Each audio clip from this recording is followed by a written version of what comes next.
si se ve bien. Sí, se ve. ¿Sí? Está todo. Sí, profe, se ve. Bueno, muchas gracias. Ahora sí. Bueno, ¿la cámara dejamos activada, doctora, o la apagamos preferentemente?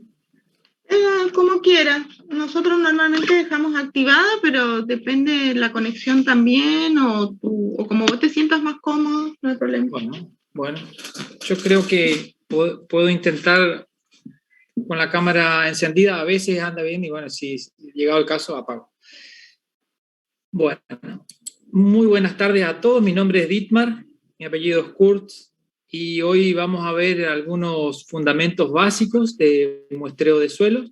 Ustedes saben que es una parte fundamental el diagnóstico de los suelos, y para hacer un buen diagnóstico de un suelo es muy importante hacer un muy buen muestreo de suelos. En la clase de hoy vamos a ver básicamente dos tipos de muestreo que son los que normalmente se usan para el estudio de los suelos. Uno es, y esto me gustaría que por favor lo tengan muy presente, uno es el muestreo de tipo pedológico y el otro es el muestreo cultural. Ambos tipos de muestreos tienen objetivos bien diferentes y tienen un tipo y un modo muy diferente de muestrear, si bien las herramientas son similares y el objeto que vamos a estar analizando es el mismo, en este caso el suelo.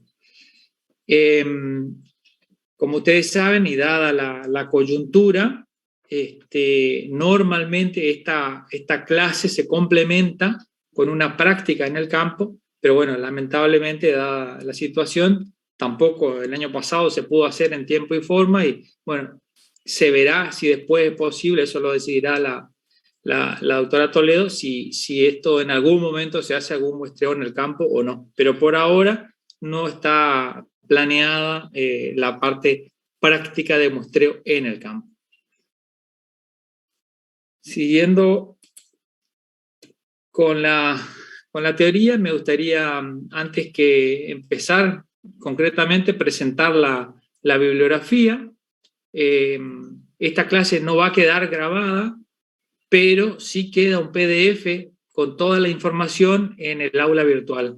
Así que no hace falta que esto lo anoten, pero sí tengan presente que hay bastante bibliografía. Lo que nosotros desde la cátedra recomendamos son estos libros que están en la biblioteca. Creo que también están algunos de ellos por lo menos digitalizados y forman parte del aula virtual. Cualquier cosa se ponen en contacto con nosotros y vemos la forma de que puedan acceder a la bibliografía. Pero esta clase de hoy está basada en conceptos que están especialmente tratados en esta bibliografía y están tratados en mucho más detalle. La idea es que esta teoría brinde conceptos generales, pero después, obviamente, necesitamos, y para el final y para su vida profesional, es muy importante que consulten la bibliografía que se recomienda acá. Bueno, primero me gustaría empezar con la definición de muestreo. El muestreo es una herramienta que se usa mucho, y ustedes como ingenieros agrónomos, y nosotros como investigadores, ingenieros agrónomos, usamos muchísimo. Y el muestreo es una herramienta que nos permite hacer inferencias sobre una población. La idea es que uno obtenga una porción pequeña, una partecita de lo que es la población total, que en este caso es el suelo, y que se pueda reproducir los rasgos básicos que tiene ese suelo. Es imposible que nosotros podamos analizar toda una hectárea completa, todo un lote completo. Lo que hacemos es tomar una pequeña parte, una muestra, que es representativa de todo ese gran conjunto que es el suelo. Y para que sea representativa y para que sea útil, la muestra tiene que reflejar lo que en realidad representa la población en total, que vendría a ser el suelo en total.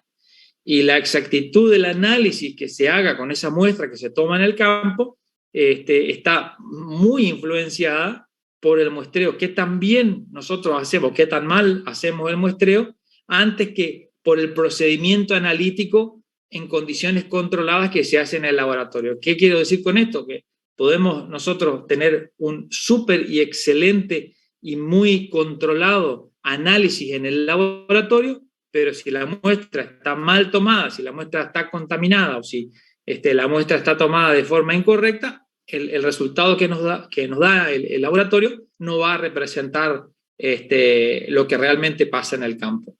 Y esto quisiera hacer una analogía, es como si a ustedes le dicen, vayan en ayunas a tomarse una muestra de sangre, y ustedes 2 o 3 horas antes de ir o 1 hora antes de ir a hacerse el análisis de sangre, se toman 1 litro de Coca-Cola, le va a dar súper alto el nivel de glucemia, y bueno, por eso es muy importante que la muestra tengan ustedes mucho cuidado y tengan muy presente y sean muy cuidadosos al momento de tomar la muestra.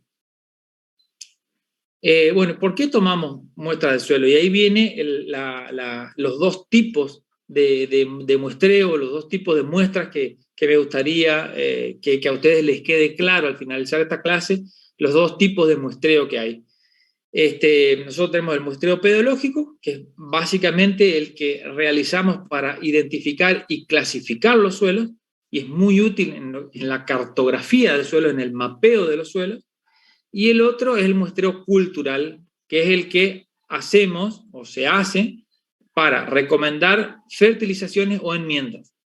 Fertilizaciones son para aportar nutrientes al suelo, y las enmiendas son para, por ejemplo, corregir los niveles de pH.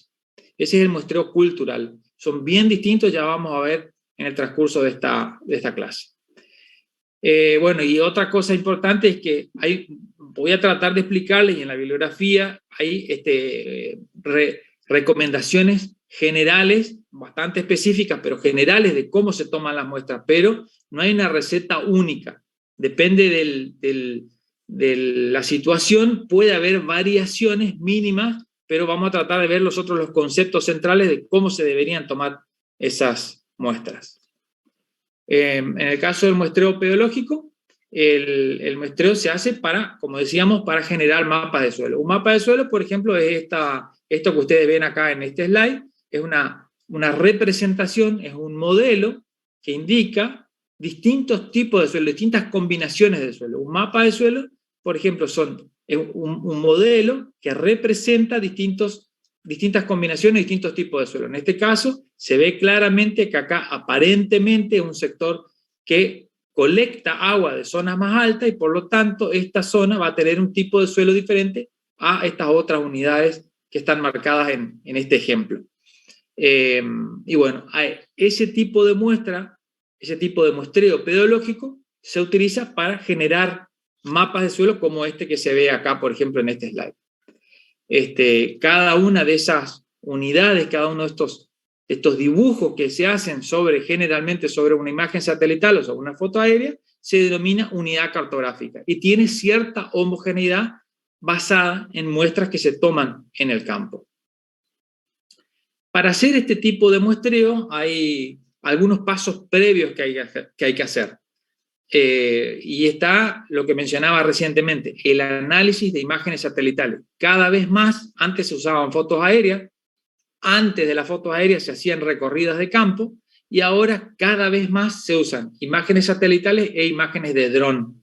Las imágenes satelitales a nosotros nos ayudan y complementan el correcto muestreo en el campo. En este caso, por ejemplo, lo primero que deberíamos hacer antes de ir al campo es revisar las imágenes satelitales y tratar de identificar zonas homogéneas, zonas distintas. En el caso del muestreo del suelo, lo que hacemos es trabajar con imágenes satelitales. Esta es una imagen satelital con una combinación de bandas que permite resaltar la vegetación en tonos de color rojo, y se ve ya en esta imagen satelital que hay cosas distintas acá. Por ejemplo, estos sectores son sectores que colectan el agua de las partes más altas, hay otros sectores que se ve que tienen algún tipo de uso. Todas estas cosas diferentes nosotros podemos digitalizarlas previamente antes de ir al campo y pensar a priori que el muestreo que hago acá puede ser similar, o el suelo que encuentro acá puede ser similar al suelo que encuentro acá. El suelo que encuentro en esta zona acá puede ser similar al suelo que encuentro en esta zona, lo mismo, el suelo de esta zona parece ser similar al suelo de esta zona. Ese es el trabajo previo que hay que hacer, que recomendamos que se haga antes de ir al campo. Tomar imágenes satelitales, preferentemente de distintas fechas, hacer una digitalización, una clasificación que puede ser digital o visual. En el caso de digital, es una clasificación que se puede hacer automáticamente con la computadora, o una clasificación digital visual, como esta que le estoy mostrando en este slide, en el cual se dibujaron los límites de las distintas unidades cartográficas a priori antes de ir al campo. Luego, entonces, se distribuyen los sitios de muestreo al azar. Esos sitios de muestreo al azar, yo intuyo a priori que estas zonas tienen suelos similares, por lo tanto, dispongo los posibles sitios de muestreo, lo mismo en estos otros sitios y lo mismo en estos otros sitios. Y allí voy al campo y hago los muestreos en esa zona. Pero una herramienta muy útil es entonces, antes de ir al campo, es el análisis de imágenes satelitales. Por supuesto que una imagen satelital nos representa en el plano lo que ocurre en la realidad. Entonces, seguramente estos sitios diferentes están representados por posiciones diferentes en el paisaje. Seguramente esos puntos que veíamos de color marrón o anaranjado son sitios con suelos localizados en las partes más altas, mientras que en las partes más planas o más bajas vamos a tener otro suelo totalmente diferente. Eso a priori, incluso antes de ir al campo. ¿Cómo se hace el muestreo pedológico? Bueno, las imágenes satelitales ayudan a identificar los posibles sitios donde pensamos que podemos encontrar distintos suelos y que nos van a ayudar a construir esa cartografía, esos mapas de suelo. Vamos al campo, seleccionamos los sitios, preferentemente totalmente al azar, y se confeccionan lo que se llaman calicatas. Calicatas o pozos, pero preferentemente se usa el término calicata. La calicata es un pozo que generalmente tiene 1 metro por 1 metro por 2 metros de profundidad, o hasta que encontremos algún impedimento. Ese impedimento puede ser agua, puede ser roca, puede ser una capa muy dura, que no necesariamente sea roca, pero el Servicio de Conservación de Suelo de los Estados Unidos, en su manual de descripción de suelos, indica que hasta los 2 metros se considera, o hasta que haya un impedimento físico, se considera que es suelo. Entonces, las calicatas tienen 1 metro por 1 metro por 2 metros de profundidad. En esas calicatas se identifican los distintos tipos de horizontes. La nomenclatura de horizontes seguramente la vieron o la van a ver más adelante. Generalmente se identifican los horizontes con letras A, B, C, incluso hay horizontes que se denominan E. Esos horizontes se separan por distinta textura, por distinto color, por distinta resistencia a la penetración con el cuchillo. Se separan y se identifican. También se anota y se describe todas esas características de los horizontes y se procede a muestrear. Y ahí viene la parte del muestreo pedológico. El muestreo pedológico en las calicatas siempre es desde abajo hacia arriba. ¿Y por qué se hace desde abajo y hacia arriba? Porque cuando nosotros tomamos la muestra, ya vamos a ver cómo se toma la muestra, cuando tomamos la muestra, y para evitar que haya contaminación, si uno escarba, si uno disturba el perfil del suelo desde arriba, puede producir contaminación en los horizontes más profundos. Hay un micrófono abierto, parece. Parece que hay un micrófono abierto, si pueden cerrar, por favor. Sí, ya veo quién es y cierro, profe. Muchas gracias, ingeniero. El sentido de toma, entonces, retomando la clase, el sentido de toma de muestras en la calicata es de abajo hacia arriba, para evitar la contaminación, ¿sí? Entonces, se empieza siempre muestrando, una vez que identificamos los distintos horizontes, las distintas capas del suelo, como dijimos, pueden tener distinto color, distinta textura, distinta resistencia al cuchillo. El cuchillo es un elemento fundamental que nos ayuda a diferenciar las distintas capas del suelo. Los suelos están formados por capas u horizontes, que, bueno, tienen esa nomenclatura que hablamos recientemente, y bueno, el sentido de toma de muestra es siempre, y esto por favor memorícense, de abajo hacia arriba. Básicamente para evitar que el disturbio que uno hace cuando colecciona la muestra, cuando toma la muestra, se hace un disturbio en el perfil. Este perfil que está muy prolijo, muy parejito, muy lindo, cuando uno toma la muestra, cuando uno saca la muestra del suelo, se genera un disturbio. Y para que ese disturbio no contamine la muestra más abajo, lo ideal es empezar muestrando de abajo para arriba, ¿sí? Eso tiene que quedar muy claro.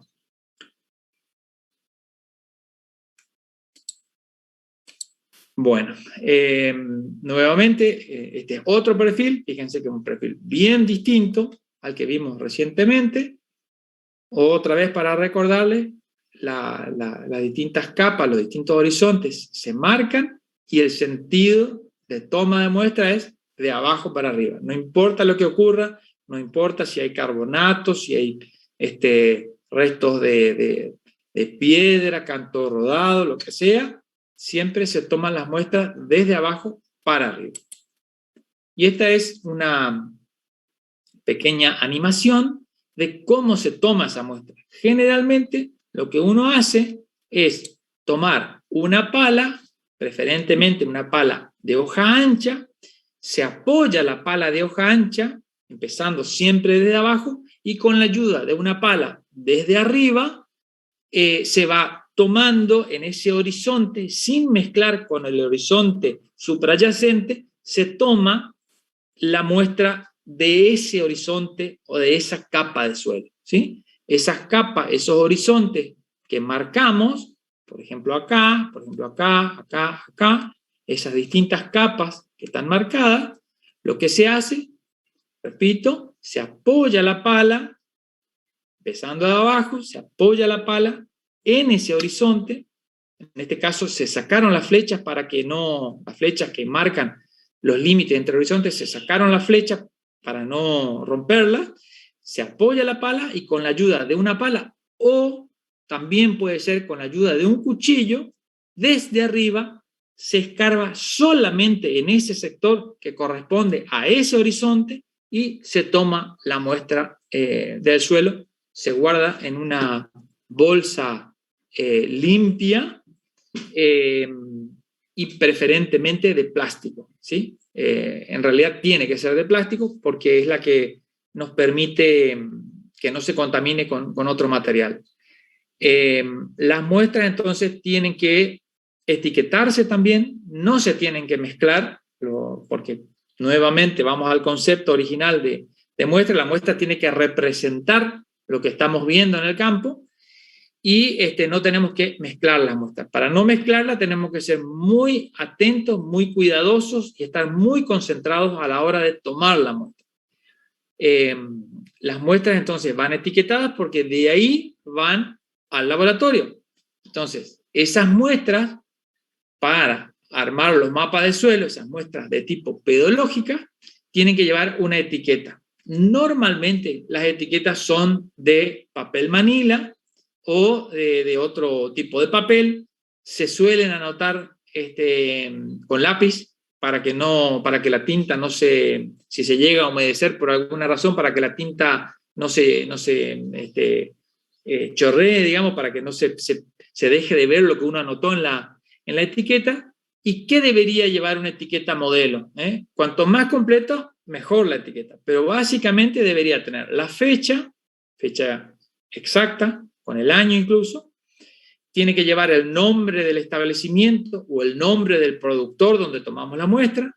Tiene que llevar el nombre de la localidad, el departamento y la provincia, porque por ahí nosotros tomamos la muestra y llevamos, otra persona lleva al laboratorio, y si la etiqueta no está completa y no se sabe de dónde viene, por ahí puede dificultar a la gente que recibe la muestra en el laboratorio. Entonces una etiqueta tiene que ser completa, tiene que tener todos estos datos: nombre del establecimiento, nombre del productor, localidad, departamento, provincia, el horizonte que se trata. Si sabemos de qué horizonte es, se pone el horizonte A, B o C. Si todavía no tenemos, cuando estamos describiendo la calicata y no estamos seguros si le vamos a poner horizonte A, si le vamos a poner B o C, se pone horizonte 1, 2, 3 o 4. Siempre ahí conviene también poner si es el horizonte, si el 1 es el primero desde abajo y el 4 es el último de arriba. Eso también conviene poner numerados los horizontes. Y si sabemos si es A, B, C o E, también lo podemos poner. Otra cosa muy importante, y ahora cada vez más con los GPS, es la posición geográfica. Incluso antes que la referencia, porque uno podría poner la referencia, podría poner a 200 metros de la casa del productor o a 58 kilómetros de la estación de tren. Bueno, todo eso son referencias útiles, pero hoy con los equipos GPS, con que cualquier celular indica la posición GPS, preferentemente hay que poner la posición geográfica. También se pone la profundidad del horizonte del cual se tomó la muestra. Entonces, ahí si, por ejemplo, pusimos la 1, que es la muestra de más abajo, bueno, se pone, por ejemplo, si tiene 50 centímetros y empezó al 1,50 m, se pone 150 centímetros a 200 centímetros, que es el límite de lo que se considera suelo. Si es el primer horizonte, se pone de 0 a 20 centímetros, por ejemplo, si tuviese 20 centímetros el primer horizonte. Y otras características útiles que suelen ayudar es poner la posible serie de suelo. Generalmente, cuando uno hace un muestreo de tipo pedológico y más o menos cree que ya, si en esa zona hay mapas de suelo existentes y se asemeja a algún tipo de suelo que ya conocemos, se le puede poner el nombre de la serie de suelo, que ya van a ver más adelante qué es la serie de suelo. La serie de suelo, muy a grandes rasgos, le cuento que es el nombre del suelo. Eso también se suele hacer. Los muestreos pedológicos normalmente se hacen para mapas de suelo y generalmente lo hace gente, profesionales dedicados a generar mapas de suelo. Es un poco menos probable que se haga un muestreo de suelo, aunque es posible, para otro tipo de estudios. Otra cosa importante es que las muestras, una vez que se toman, se ponen en una bolsa de plástico, conservarla en un lugar fresco y seco y llevarlas rápidamente, lo antes posible, al laboratorio. Dejarla en una sombra y llevarla rápidamente al laboratorio. Otra cosa importante es poner doble etiqueta, una etiqueta adentro y una etiqueta afuera. Y lo que estamos recomendando últimamente es poner doble bolsa, o sea, que la etiqueta no vaya directamente apoyada en el suelo. Antes se ponía directamente adentro, pero a veces tarda un poco de tiempo en que la muestra llega al laboratorio y incluso puede contaminar la misma etiqueta. Si es papel de Manila, pueden quedar restos de ese papel y pueden contaminar la muestra con restos de la etiqueta misma. Entonces, lo que estamos recomendando últimamente, una de las buenas prácticas de muestreo es usar doble bolsa. La ventaja es que esa bolsa, la que queda afuera, sigue siendo una bolsa limpia, no se contamina. Así que la podemos reutilizar como bolsa doble. Bueno, después está después está, sí.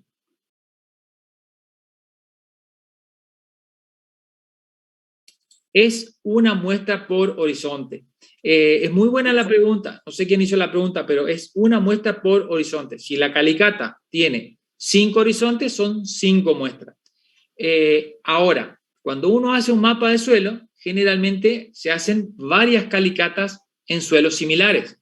Entonces, vamos a tener, por ejemplo, y si son suelos parecidos, van a tener una secuencia de horizontes similar. Entonces, vamos a tener, por ejemplo, 4 o 5 perfiles muy parecidos y vamos a tener 4 o 5 muestras de horizontes muy parecidos si los suelos son muy parecidos. ¿Se entiende? Entonces, lo que uno... Sí. ¿Y por cada horizonte se saca 1 kilo de muestra? Exacto. Por cada muestra aproximadamente se toma 1 kilo de muestra. ¿Por qué se toma esa cantidad? porque bueno, el laboratorio necesita cierta cantidad, en el laboratorio se utiliza menos que eso, pero por las dudas conviene siempre tener 1 kilo por si hay que repetir, por si pasa alguna cosa rara. Además, cuando uno hace vamos a volver. Además, cuando uno hace, voy a volver para atrás, no sé qué pasa, ahí está. Además, cuando uno hace un muestreo de tipo pedológico, son varias determinaciones que uno hace. Se determinan valores físicos y químicos con las muestras. Entonces, para hacer textura, por ejemplo, hay una determinada cantidad de gramos de muestra que se necesitan, y una vez que se hicieron los análisis, ya esa muestra, digamos, ese material se perdió, porque la determinación de textura, ya van a ver más adelante, lleva toda una serie de pasos que uno no puede reutilizar el material para hacer los análisis. Hay todo un acondicionamiento diferente para las muestras que se hace, entonces siempre conviene tener 1 kilo de muestra, preferentemente 1 kilo de muestra, no menos. ¿Alguna otra pregunta al respecto? Los horizontes nunca se mezclan porque vi que para unificar todos se ponía ese kilo y después se separaban en 4 partes y se descartaban 2, uno de arriba, uno de abajo, y bien, se volvía a mezclar. Mauricio, no, está bien, pero muy buena la pregunta. Eso ya lo vamos a ver ahora en el otro sistema de muestreo donde se hace cuarteo, es para otro tipo de muestreo. En el caso de muestras de tipo pedológico para hacer mapas de suelo, siempre se toman muestras simples de cada uno de los horizontes. Siempre son muestras simples, no se mezclan, los perfiles son únicos, los perfiles tienen un nombre, cada perfil antes de, porque esas muestras se toman para caracterizar los suelos y para darle después un nombre al suelo. Se clasifican en base a los resultados del laboratorio, se clasifican cada uno de los perfiles tienen un nombre único, y después si los perfiles son parecidos, si tenemos 4 o 5 perfiles muy parecidos, se toma un perfil que después pasa a ser, que es el perfil modal, que pasa a ser la serie representativa de esos 4, 5, 10 perfiles que tomamos. Pero normalmente cuando uno hace muestreo de tipo pedológico para hacer mapas de suelo, se utilizan muestras simples que se manejan por separado y no se mezclan. ¿Sí? Lo mismo Lo mismo la caracterización y la descripción porque ahí en las calicatas uno hace un muestreo que se lleva al laboratorio para los análisis físicos y químicos, pero por horizonte también se hace una descripción visual cualitativa de cada uno de los horizontes. En esos horizontes se anota el color, se anota la distribución de poros, se anota la estructura, todas cosas que van a ver un poquito más adelante en la materia, pero son una cantidad de datos, de valores cuantitativo, diría, porque hay tablas que nos ayudan a identificar esas propiedades de los suelos y que nos dicen mucho del suelo. Pero eso se anota todo en planillas y bueno, después se pasa, por supuesto, se digitaliza, se pasa a una tabla Excel, por ejemplo. Pero el muestreo en sí es muestras simples, muestras que no deben ser contaminadas, se tienen que llevar rápidamente al laboratorio y tienen que estar bien identificadas. Siempre hay que trabajar también, lo vamos a ver un poquito más adelante, siempre hay que trabajar con herramientas limpias, libres de óxido, y bueno, hay que evitar, lo vamos a ver más adelante, pero los adelanto, hay que evitar fumar, comer, bueno, todo tipo de contaminaciones de las muestras hay que evitar. ¿Alguna otra pregunta? Hola, ingeniero. Hola. Sí, Ramiro. ¿Cuánto tiempo tengo para realizar el análisis? Lo conveniente para llevar la muestra al laboratorio, lo conveniente es llevarla rápidamente. Claro. No pasa nada si pasa una semana, no pasa nada. Ahora, no tiene que pasar 6 meses, preferentemente. ¿Por qué? Porque esa muestra puede condensar humedad, incluso por ahí si se olvida en la etiqueta dentro de la etiqueta y no tiene doble bolsa, la etiqueta empieza a podrirse. Lo ideal siempre es llevar lo antes posible al laboratorio. Tampoco es que pasen de un día para el otro, no, tan urgente no es. La cosa es que no pasen 2 o 3 meses, que uno se acuerde después, uy, allá tengo la muestra tirada en el medio del sol. No, eso, pero por favor que no ocurra. Ahora, si la tenemos una muestra, una semana, 10 días en la sombra, guardada en un lugar fresco, no pasa nada.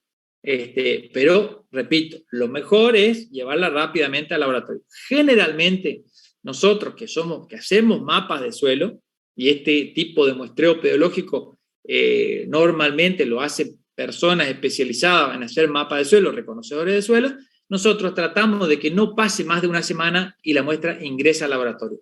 ¿Y por qué digo una semana? Porque generalmente las campañas se hacen, duran una semana o a lo sumo 15 días. Entonces lo que uno hace es muestrear toda una semana, el fin de semana esas muestras se descargan en el lugar fresco y se llevan al laboratorio. Y si las campañas son de 2 semanas, bueno, a lo sumo tardarán 15 días en llegar al laboratorio, pero no más que eso. Eso es lo más o menos recomendable para ese tipo de muestras. ¿Sí? Pero Profe, una pregunta. Sí. Nunca dejarla ¿La presencia de luz solar puede afectar la muestra? Y puede, por ejemplo, puede afectar, ¿saben por qué? Porque no solo la luz. Si vamos a suponer que uno toma una muestra y la deja en la caja de la camioneta y hay luz solar, puede haber lluvia, si la bolsa no está bien cerrada puede entrar agua, se puede mojar, hay una cantidad de procesos que se pueden activar y que pueden producir algún tipo de cambios en la muestra. Si bien la muestra está sometida a todos los impactos y los efectos del clima estando en el campo, nosotros ahí la vamos a disturbar, la ponemos dentro de una bolsa y ese disturbio mismo puede generar algunos cambios. Así que lo mejor y lo ideal es tratar de llevarla rápidamente y no ponerla, ya le digo, dejarla que se cocine en la caja de la camioneta, porque las temperaturas son distintas a lo que sufren en el sol, las que sufren en el campo, perdón, y aparte la estamos poniendo dentro de una bolsa. Y esa bolsa de polietileno, ustedes saben que puede producir ahí incluso cambios en la composición de gases, porque es un ambiente totalmente distinto que al aire libre. Si rápidamente llevamos al laboratorio, no pasa nada. Lo importante es que no esté ahí un mes cocinándose al rayo del sol. Y eso, ¿qué pasa? Cuanto más tiempo la dejemos por ahí tirada, se pueden romper las etiquetas, se pueden mezclar las muestras, pueden pasar un montón de cosas. Entonces, cuanto antes se lleve al laboratorio, mejor. ¿Sí? Bueno. Muestreo cultural. Bien, el muestreo cultural ya tiene objetivo un poquito bastante distinto. El anterior, el objetivo de hacer mapas de suelo. Cuando hacemos mapas de suelo, queremos saber el contenido de nutrientes, queremos saber el contenido de materia orgánica, queremos saber la textura, queremos saber un montón de cosas. Pero ese montón de cosas que queremos saber cuando hacemos un muestreo pedológico está sujeto y limitado a la clasificación taxonómica del suelo. Que un suelo tenga más o menos materia orgánica a mí me ayuda a poder encasillarlo, clasificarlo, discriminarlo en un determinado tipo de suelo, en un determinado orden y un determinado nombre.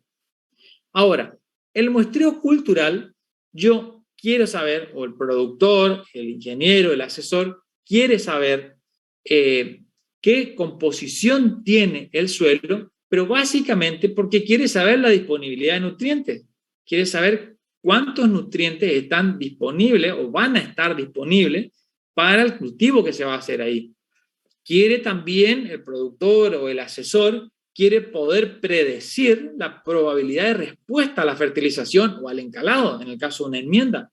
Porque yo tomo una muestra, si a mí la muestra del suelo, cuando hago un muestreo de tipo cultural, me dice que el pH es muy bajo, yo tengo que hacer algo, en este caso encalado, por ejemplo, para levantar el pH y así hacer más disponible algunos nutrientes. En el caso del muestreo pedológico, si el pH es muy ácido o muy bajo, no es tan...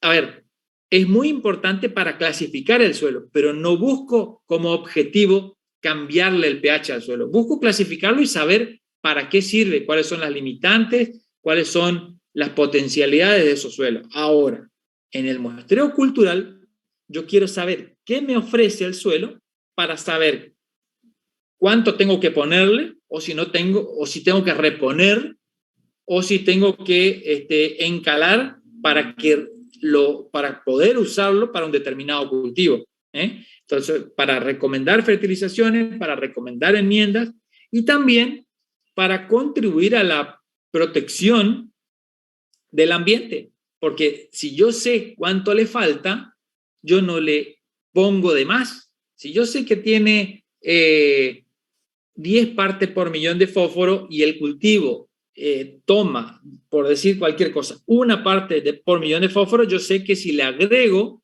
una parte por millón, repongo lo que se lleva al cultivo. Entonces contribuyo también a la protección ambiental, o le pongo un poquito más para en el caso que haya alguna pérdida del nutriente que sea. Pero básicamente el muestreo cultural persigue otro objetivo. Busca saber cuántos nutrientes hay disponibles para un determinado tipo de cultivo. Y por eso es bien distinto el muestreo cultural. No, a lo mejor no hace falta irme hasta los 2 metros, porque son pocos los cultivos que exploran hasta los 2 metros. Me interesa saber, tal vez, en la zona de más respuesta a los cultivos, que es la zona superficial de los suelos. Entonces eso le tiene que quedar muy claro a ustedes. El muestreo pedológico es para caracterizar el suelo, para saber las limitantes, el potencial, pero básicamente para ponerle un nombre, para clasificar el suelo, para saber si es muy ácido, tiene mucha materia orgánica, tiene poca, y eso me sirve para clasificar, para darle un nombre al suelo. Ahora, el muestreo cultural me sirve para saber cuántos nutrientes le falta, cuántos nutrientes tiene, y si tengo que hacer algún tipo de enmienda o fertilización para obtener respuestas del cultivo que quiero encarar o de la actividad que quiero encarar en ese lote, en ese suelo o en ese grupo de lotes o establecimientos. Bueno, como les decía anteriormente, los distintos tipos, estos algunos ejemplos nomás. Este es un mapa de la parte norte de la República Argentina.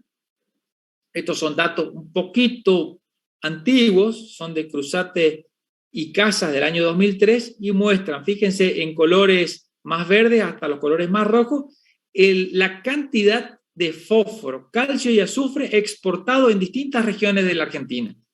Entonces, ¿cómo supieron cuánto fósforo se exporta? Bueno, porque se sabe cuánto rinden los cultivos, cuánto se llevan, y nosotros entonces, ¿cómo sabemos cuánto tenemos que reponer? Tenemos que saber cuánto tenía el suelo.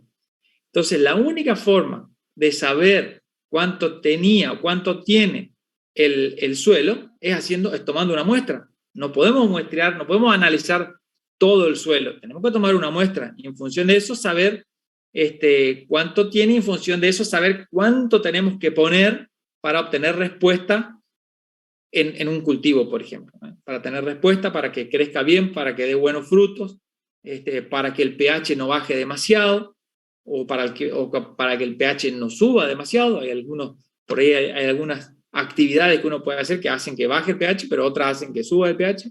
Bueno, todas para todo eso, la única forma que hay es tomando una muestra, mandando al laboratorio que nos den un análisis y que nos digan en qué nivel están los distintos nutrientes o los distintos parámetros del suelo, porque no solamente se analizan nutrientes, también se pueden analizar algunos parámetros, como por ejemplo el pH o la conductividad.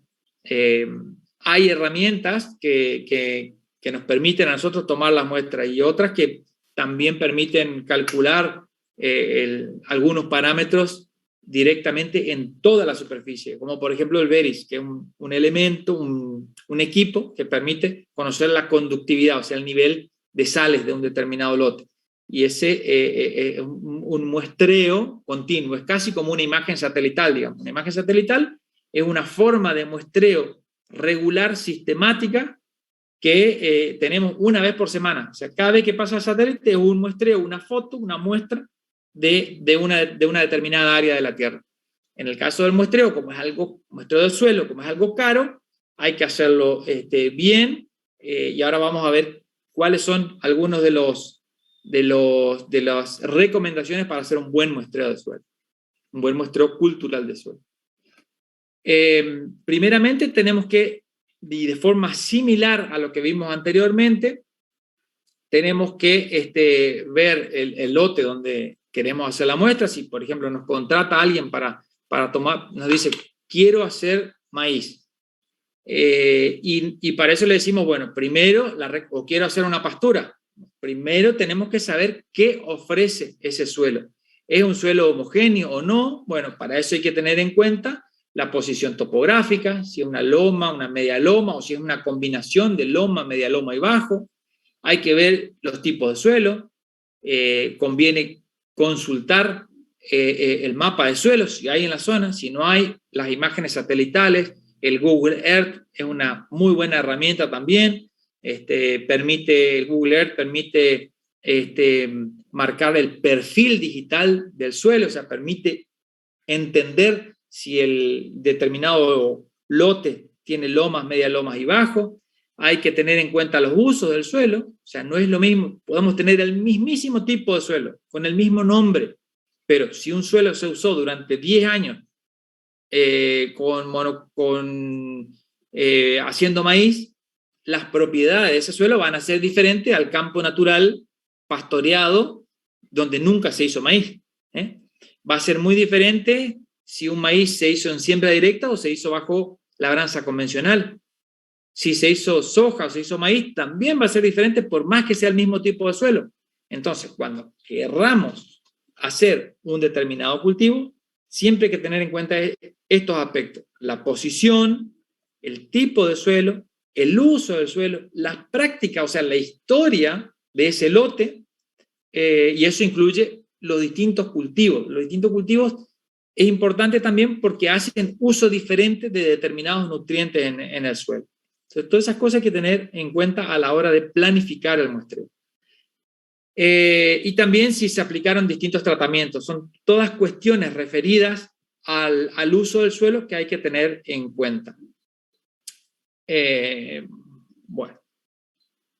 Y todo esto es importante. Algo que me estaba olvidando es, si tenemos mapas de rendimiento, también se pueden utilizar como herramienta auxiliar a la hora de separar áreas homogéneas, si tenemos alguna sospecha de que el área no es lo suficientemente homogénea. ¿Por qué? Porque no deberíamos, y esto es muy importante, si yo tengo una loma y una media loma y un bajo y mezclo, seguramente esos suelos tienen propiedades muy diferentes, el de la loma, la media loma y el bajo. Y si tuvieran usos diferentes, van a tener propiedades diferentes. Si yo mezclo todo, me va a dar un valor promedio que no me va a servir de nada, porque a lo mejor en la zona que le falta, le voy a estar poniendo muy poco, y en la zona donde el suelo ofrece más, le voy a estar poniendo muy poco, o demasiado. Entonces, por eso siempre conviene separar las áreas en zonas homogéneas, donde sea la misma posición topográfica, el mismo tipo de suelo, más o menos el mismo uso, con las mismas prácticas de manejo, con los mismos tratamientos y con el mismo rendimiento. Bueno, este es un ejemplo para hacer ese muestreo. Lo ideal es un reconocimiento previo del lote o del campo. Lo ideal es trabajar, como vimos anteriormente, con imágenes satelitales. Esto es nada más que un ejemplo. Puede ser que este sea el lote en general y la parte más alta la separemos de la parte más baja o intermedia. Esa parte intermedia a lo mejor la separamos porque tuvieron usos diferentes, o porque tuvieron tratamientos diferentes, o porque tuvieron algún tipo de rotación diferente. Y también la parte de los bajos, que puede pasar lo mismo, ¿no? Eso todo hay que preguntar, cuando uno va a hacer el muestreo, hay que tener muy en cuenta eso. Hay que tratar de evitar marcar zonas o lotes de muestreo demasiado grandes, porque cuanto más grande es más ruido el que podemos incorporar, o sea, menos representativa puede ser la muestra. Pero tampoco hay que irse a algo muy chico porque podemos hacer un súper muestreo súper eficiente, pero es mucho lo que hay que invertir en tomar la muestra y después la muestra tiene un valor. O sea, cuando nosotros mandamos la muestra a analizar en el laboratorio, eso tiene un costo. Y ese costo hay que ver un equilibrio entre una muestra representativa y el costo que implica todo el muestreo. Cuando uno está haciendo un trabajo de investigación, como solemos hacer en la facultad, uno presupuesta y a veces, muchas veces, vale la pena invertir mucho dinero porque uno está tratando de descubrir científicamente cuál es el problema. Ahora, cuando estamos trabajando con productores que analizan los costos y beneficios, empieza a jugar un poco justamente eso. ¿Hasta dónde me puedo estirar para que sea económicamente rentable para el productor analizar una determinada cantidad de muestras y no arruinarlo al productor con una cantidad excesiva de muestras y una cantidad excesiva de dinero que el productor tiene que invertir para conocer el estado de sus lotes? Este es otro ejemplo de cómo uno puede separar distintas unidades de muestreo, por ejemplo la loma, una media loma y un bajo. Estas son subunidades homogéneas en las cuales se debería dividir el campo. Una ayuda muy importante es el Google Earth o el Google Earth Pro, que nos permite separar. Les dije anteriormente que hay incluso herramientas que nos permiten, con el perfil de elevación digital, nos permite separar los sectores más altos, porque generalmente los sectores más altos tienen suelos diferentes de los sectores medios y de los sectores más bajos, porque el sector medio se erosiona más y deposita normalmente en la parte más baja puede estar sujeta a inundaciones periódicas. Bueno, todo eso hace que sean distintas unidades homogéneas. En este caso, por ejemplo, este cuadro puede estar fertilizado o no, y este cuadro lo mismo. Entonces conviene separarlo si es que han tenido un uso diferente. Este es otro ejemplo. Este es un campo en el cual a nosotros nos pidieron que hagamos un muestreo. Tiene distinta cantidad, tenía como 20 potreros. Lo primero que hicimos fue hacer un análisis de imágenes satelitales. Separamos cada uno de los ambientes que nos parecían diferentes, que podían tener suelos diferentes. Fíjense que un mismo potrero puede tener subunidades homogéneas diferentes. Entonces, no necesariamente yo tengo que, si quiero saber cuál es el nivel de fertilidad o quiero tomar una muestra en este potrero, no necesariamente tengo que llegar a este punto, puedo tomar en este, porque seguramente va a tener suelos muy similares. Bueno, todo este tipo de análisis hay que hacer antes de ir al campo y nos ayudan mucho a separar las unidades homogéneas de un establecimiento muy grande, como por ejemplo era este. Este establecimiento tenía varios miles de hectáreas. Fíjese que cada potrero nomás tiene como 600 hectáreas, así que este es un trabajo previo que se hace y que es muy recomendable que se haga antes de ir al campo, y no ir al campo y empezar a recorrer. Se puede hacer también recorrer a campo, pero lleva muchísimo más tiempo y, bueno, tiempo es dinero. En este caso, bueno, hay un detalle de esta zona. Fíjense que esta es una unidad homogénea, entonces si yo tomo algunas muestras acá, a lo mejor puedo extrapolar el resultado de la muestra que tomo acá hasta esta otra zona, o armo el muestreo como para incorporar la variabilidad independientemente del potrero que se trate. Porque si esta unidad tuvo un manejo más o menos homogéneo, puedo armar el muestreo incorporando dos potreros distintos. Porque es la misma unidad y si tuvieron el mismo manejo, no pasa nada. Bueno, ¿qué herramientas usamos para el muestreo? Bueno, básicamente tenemos que tener un mapa o plano de los ambientes, como el que vimos anteriormente. Tenemos que tener palas de borde recto, preferentemente, caladores o barrenos, ya vamos a ver para qué se usan los caladores o barrenos. cuchillos, bolsas plásticas limpias, tarjeta, hilo y lápiz y un GPS. Las herramientas tienen que estar siempre limpias. También se toma 1 kilo de muestra, para muestras simples, 1 kilo de muestra, para muestras compuestas, ya vamos a ver qué son las muestras compuestas, también 1 kilo de muestra. Generalmente el cuchillo también nos ayuda muchísimo porque podemos tomar una muestra superficial y el cuchillo nos ayuda a cortar la muestra, a cortar un poco las raíces. Después tenemos caladores o barrenos. Este es un muestrador de densidad aparente que también se puede utilizar, eso para muestras no disturbadas. Esto es un calador. Los caladores generalmente nos ayudan a tomar muestras a una determinada profundidad. Este es un calador creo que de 20 centímetros que se insertan sobre, esto nos ayuda acá nosotros apoyamos esto sobre el suelo y acá con el pie hacemos fuerza, eso se inserta a una determinada profundidad y tomamos una muestra que es un cilindro de suelo y eso se va guardando en la bolsa. Generalmente esos cilindros de suelo tienen, bueno, una cantidad de muestra similar, entonces se pueden ir guardando hasta completar 1 kilo de muestra. Otro calador, y son para muestras superficiales, esto es solamente para muestras superficiales. Si queremos ir más profundo ya hay que usar una pala para tomar muestras. Ahora ya vamos a ver las distintas profundidades de muestreo, pero para muestras superficiales se usa este tipo de calador o este tipo de calador de olla que lo que hace es, uno, apoya esta parte sobre la superficie del suelo, se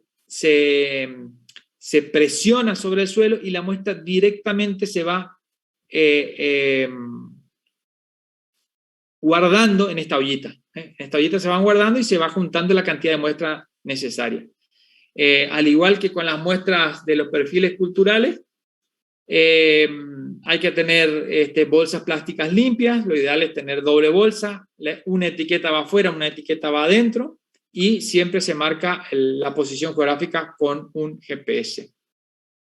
Estos son los distintos tipos de caladores. El de la ollita que le conté anteriormente, uno presiona, hay un tope, entonces esto nos limita la profundidad del muestreo. Generalmente estos van hasta los 10 centímetros, más o menos. Este tipo de, los que yo conozco por lo menos van hasta los 10 centímetros, entonces uno toma muestras de 10, 15 centímetros y se va, a medida que uno va tomando la primera, la segunda, la tercera muestra, cada muestra siguiente va empujando, la muestra va empujando a la siguiente para atrás, para atrás, para atrás, para arriba, digamos, y se van acumulando en la ollita. Entonces lo que uno hace generalmente es decir, bueno, si en este lote acá voy a tomar 20 muestras, a las 20 muestras tengo una, después otras 20 tengo la segunda muestra y así sucesivamente. Este es otro muestreador columnar, generalmente, y estos caladores, estos caladores tienen una ranura por la cual uno puede sacar la muestra y bueno, y pueden tener distintos tipos de cabezales que se usan para distintos tipos de suelo, para suelos normales, secos o muy húmedos.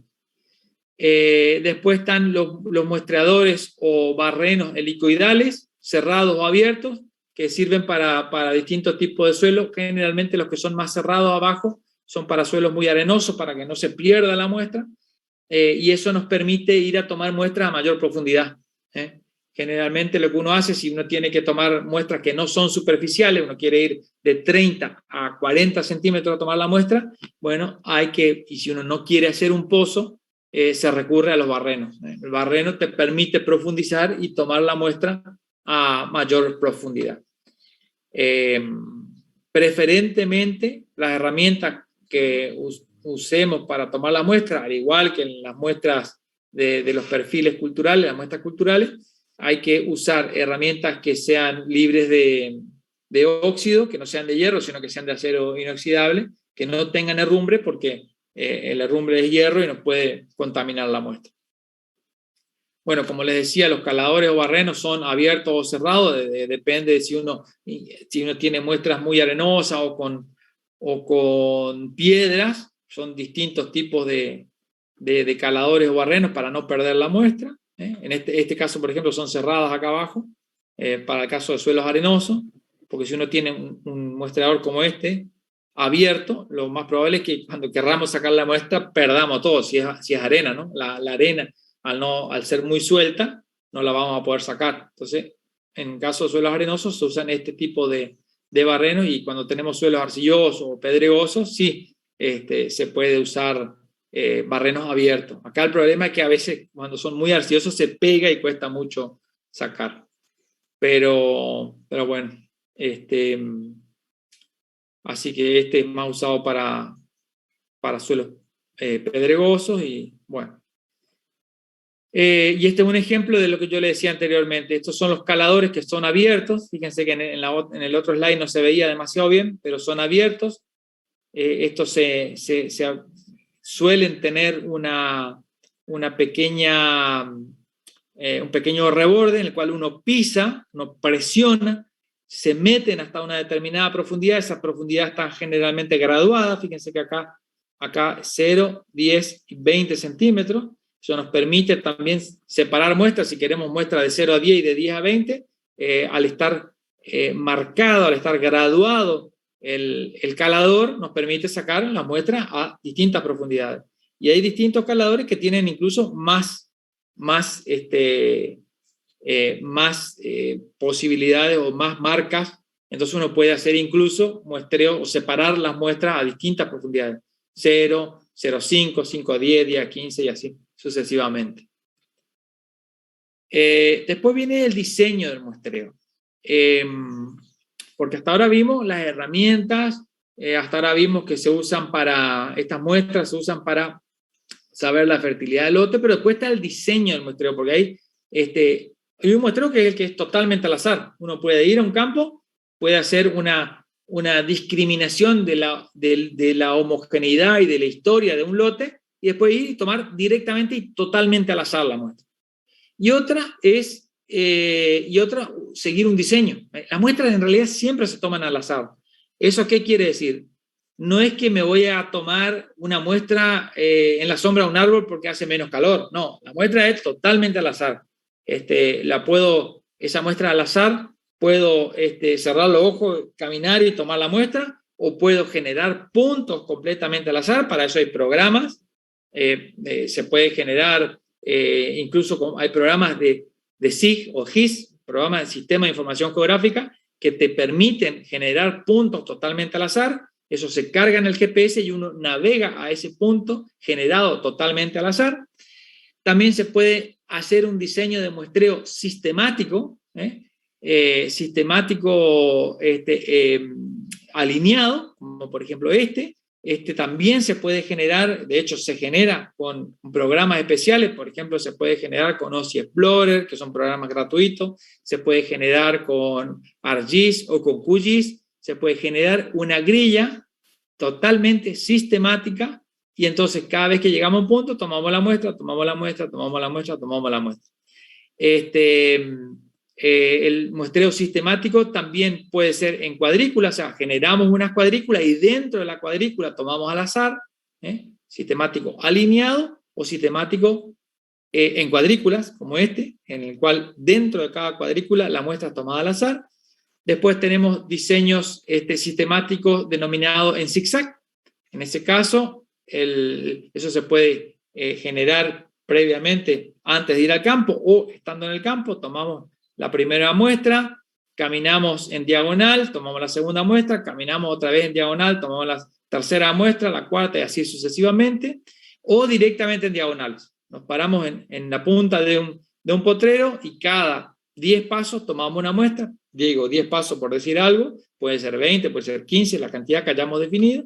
Se toma la muestra en diagonales, y las diagonales pueden ser una sola o pueden ser 2 diagonales o más, pero siempre la muestra tiene que ser tomada al azar. Bueno, ¿qué época es la ideal para tomar los muestreos? Eso va a depender mucho de qué manejo le vamos a dar a ese lote. En el caso de que nosotros querramos sembrar algo o querramos ver el estado de un cultivo perenne, bueno, conviene siempre tomar la muestra 2 o 3 meses antes de la siembra o antes de la época que empiece a crecer ese cultivo, que empiece empiece a crecer o empiece a brotar un cultivo, ¿sí? Siempre conviene tomar la muestra 2 o 3 meses antes, tampoco 6 meses antes, pero sí 2 o 3 meses. ¿Por qué? Porque uno tiene que pensar que se toma la muestra después hay que llevar al laboratorio, en el laboratorio hasta que se acondiciona, se procesa y viene el resultado de la muestra puede pasar 15 días. Después, una vez que tenemos el resultado de la muestra del laboratorio, hay que analizar y ver qué está faltando o qué está sobrando en ese lote, y después hay que salir a comprar el fertilizante si es que yo no tengo ni idea de qué pasa en ese lote. Entonces, siempre conviene con tiempo tomar la muestra 2 o 3 meses antes de la operación que querramos hacer, llámese siembra, llámese fertilización o llámese enmienda. Siempre conviene hacer más o menos en la misma época para poder comparar. Hay, sobre todo para algunos nutrientes, por ejemplo los nitratos. Si uno quiere analizar nitratos, si uno hace antes de la época de lluvia o después de la época de lluvia, puede darnos valores diferentes. Entonces, si queremos analizar qué pasa con nitratos, conviene siempre muestrear en la misma época, o antes o después de la época de lluvia, o antes o después de los riegos, y así sucesivamente. Si llovió o en zonas donde se hace riego, conviene dejar pasar un tiempo que se oree un poco el suelo, por lo menos 48 horas si la lluvia fue muy abundante. Básicamente porque va a ser un enchastre, tomar una muestra en barro, se contaminan las muestras, es pesado y no es sencillo muestrear con mucho barro. Entonces conviene dejar pasar, orear un poco el suelo para tomar las muestras. Y bueno, y un análisis completo depende del tipo de actividad que uno haga. Si es una actividad agrícola o ganadera, conviene hacer más o menos un análisis completo cada 3 o 5 años. En agricultura un poco más seguido, y en ganadería sí se puede esperar un poco más de tiempo porque la tasa de extracción de nutrientes es diferente, o sea, es mucho más baja la tasa de extracción en la ganadería que en la agricultura. Normalmente la agricultura es más extractiva que la ganadería. Pero si trabajamos en invernáculos o viveros, donde la extracción o los cultivos son varios durante el año, conviene hacerlo una vez al año o más seguido incluso. Bueno, con respecto a la frecuencia, a ver, ¿se ve ahí? Uy, perdón. Con respecto a la frecuencia y a la época de muestreo. Ya dijimos que si son cultivos intensivos en zonas muy cálidas y depende de las rotaciones, capaz que hay que hacer muestreos más seguidos. ¿Y qué época? Bueno, la época va a depender, en el caso de los cultivos perennes, como dijimos, 2 o 3 meses antes de la floración, en citrus, si florece el citrus, florece a fines del invierno o principio de primavera, hay que tomar 2 o 3 meses antes para saber, para tener tiempo suficiente para tener el resultado del análisis, poder fertilizar y que eso tenga un impacto después en la producción del cultivo. En el caso de si el cultivo es anual o de verano, conviene hacer en otoño o invierno el muestreo para saber cómo está mi lote y tener suficiente tiempo para reponer los cultivos, los nutrientes que están haciendo falta. Y si es un cultivo, por ejemplo, anual de invierno, conviene hacer el muestreo en la primavera o el verano, o sea, la estación previa a la implantación del cultivo. Entonces, si es de verano, en otoño e invierno; si es de invierno, en primavera, verano. Lo ideal sería, bueno, muestrearlo más cerca del momento de la siembra, o al comienzo del periodo de demanda de los cultivos, pero esto no siempre es posible por todo lo que dijimos. O sea, hay un montón de demoras que por ahí impiden que sea tan rápida la entrega de los resultados en el laboratorio. Hay laboratorios que son muy rápidos, pero otros laboratorios no tanto. Entonces siempre conviene tener cuidado de tomar con suficiente anticipación las muestras de manera de tener el dato en tiempo y forma. La profundidad de muestreo. Bueno, normalmente ya habíamos visto en el muestreo de tipo pedológico, la profundidad va a depender de la cantidad de horizonte y llega hasta los 2 metros, ¿sí? Porque hasta ahí se considera que hay un suelo. Entonces hay que muestrear todas las capas, todos los horizontes identificados hasta los 2 metros. En el caso de el muestreo cultural, lo que hay que tener en cuenta es el tipo cultivo y a la profundidad en la cual hay mayor desarrollo de raíces. Entonces, como recomendación, y esto no es una receta, como recomendación, si nosotros tenemos cultivo extensivo, llámese maíz, sorgo, por ejemplo, la profundidad recomendada de toma de muestra es, por ejemplo, para fertilidad, para este muestreo cultural, que sea de la superficie hasta los 20 centímetros de profundidad. ¿Por qué? Porque esa es la zona de mayor desarrollo de raíces.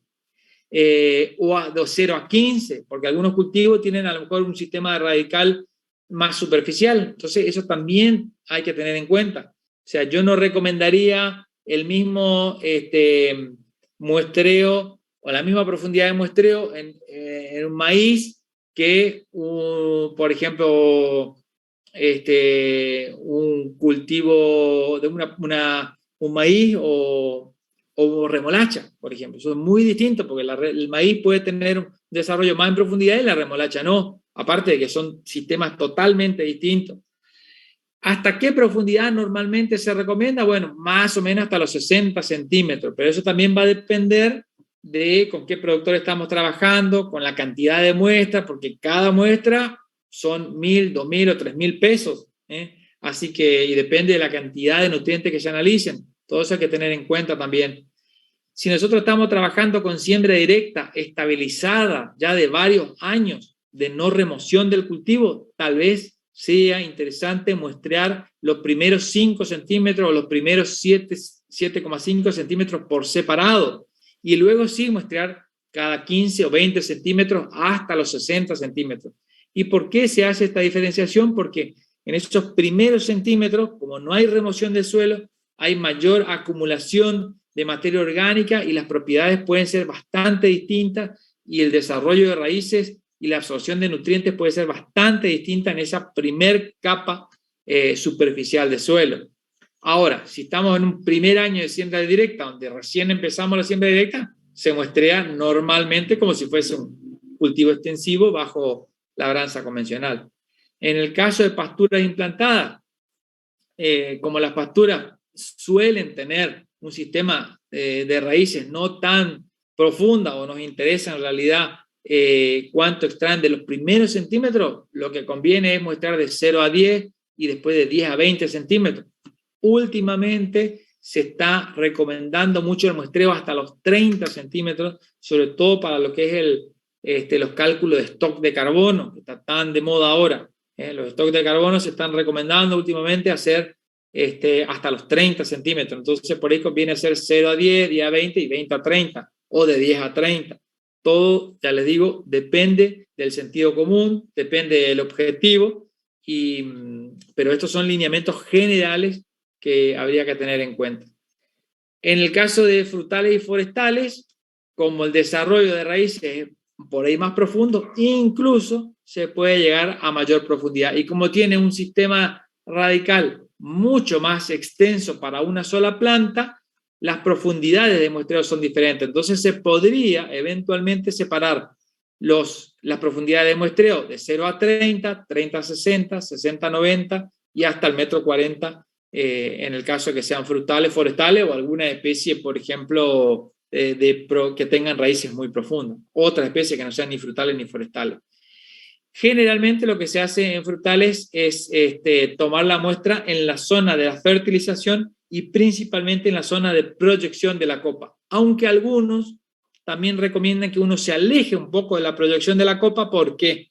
Porque muchos de los productos químicos que se aplican a las hojas, por ejemplo, de los citros, caen en la zona de la proyección de la copa y entonces pueden producir algún tipo de análisis o resultados un poco raros si consideramos bien en la zona de proyección de la copa. Pero bueno, esas son cuestiones a tener en cuenta, a considerar. Si se hace ese tipo de muestreo, conviene siempre indicarlo en la etiqueta. Algunos incluso recomiendan alejarse un poco de la zona de proyección de la copa y tomar muestras en los 4 puntos cardinales de la zona alrededor de la copa del árbol. Norte, sur, este y oeste. Y de esa hacer una muestra compuesta, que ya vamos a ver qué es una muestra compuesta. En el caso de vivero o de plantas hortícolas, lo que se recomienda es tomar muestras de 0 a 10 o de 0 a 20 centímetros o hasta 30 centímetros y una sola muestra, porque el desarrollo radical está muy influenciado básicamente ya por el sustrato. Ahí el suelo se modifica tanto que deja de tener importancia, o tiene una importancia menor el suelo en sí, sino que tiene una cantidad de enmiendas y cambios de ese suelo que generalmente se toma así, de 0 a 10, de 0 a 20 o de 0 a 30 centímetros. Bueno, los tipos de muestras. Dijimos que las muestras pueden ser simples o compuestas. Bueno, una muestra simple es la que se obtiene con una sola extracción de suelo. Se usa para trabajo de investigación o cuando son suelos muy homogéneos o cuando son parcelas chicas. Entonces lo que uno hace es, se toma una muestra que tiene más o menos 1 kilo, y eso, una parcela chica, es más o menos hasta 5 hectáreas. Ya si es más de 5 hectáreas, es muy difícil que sea muy homogénea. Entonces, la muestra simple es para trabajo de investigación, que puede abarcar áreas más grandes, pero entonces se separa distintos sectores. O si no, se pueden tomar muestras simples si son parcelas chicas. Y las muestras simples son las que se utilizan también en el caso del muestreo pedológico, como vimos recientemente.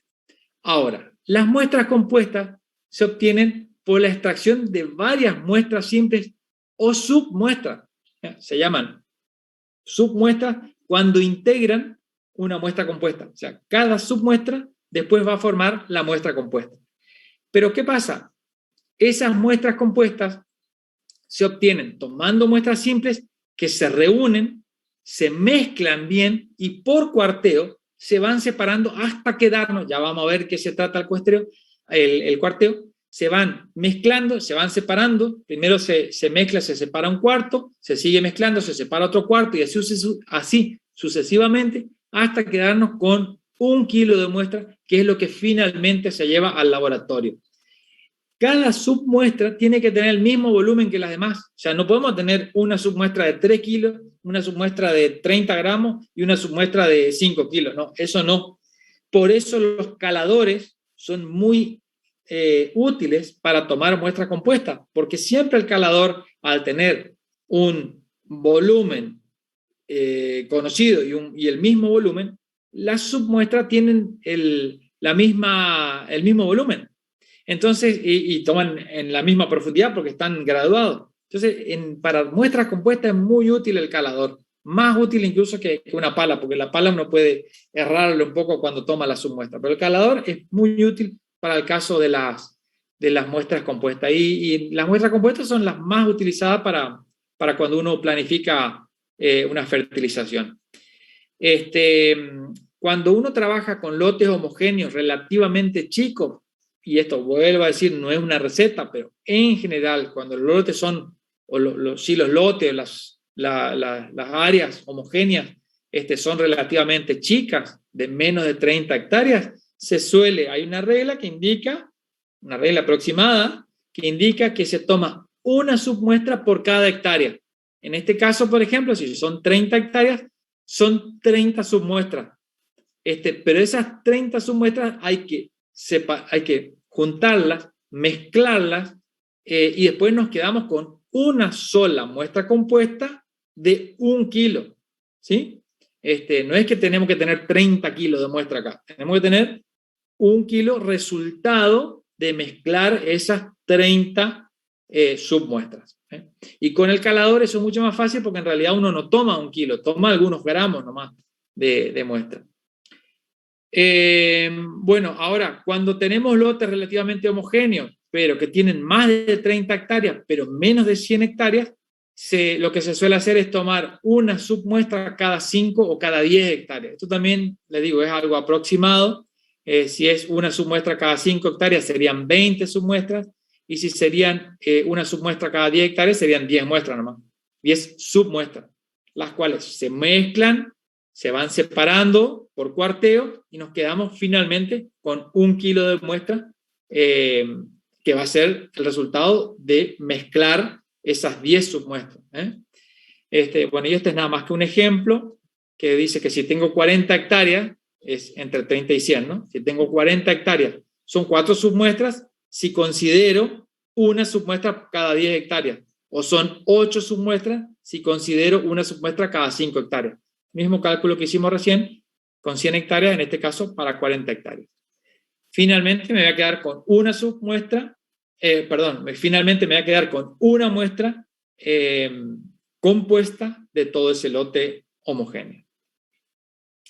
Esto es para que a ustedes les quede un poco más claro. Fíjense, cuando tengo un lote homogéneo, yo tomo 30 submuestras, pero finalmente me quedo con una muestra compuesta.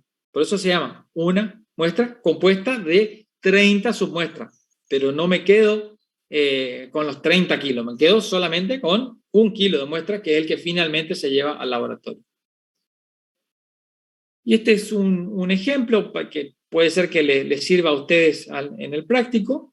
Esto yo lo que quise representar es lo que queremos representar acá es no sé por qué no puedo sacar esta parte de acá arriba. Estoy tratando de... ahí está. Bueno, vuelve. Ahí está. Esto lo que quiero representar es un lote heterogéneo que tiene distintos usos. En este caso, por ejemplo, tengo un maíz sembrado en siembra directa, o planeo sembrar maíz en siembra directa, tiene 2 hectáreas esta parte. Acá planeo o tuve una soja y tiene 40 hectáreas este lote. Esto es una pastura de 60 hectáreas y esto es otra pastura de 5 hectáreas. Y esta es la parte más alta y esta es la parte más baja de este lote imaginario.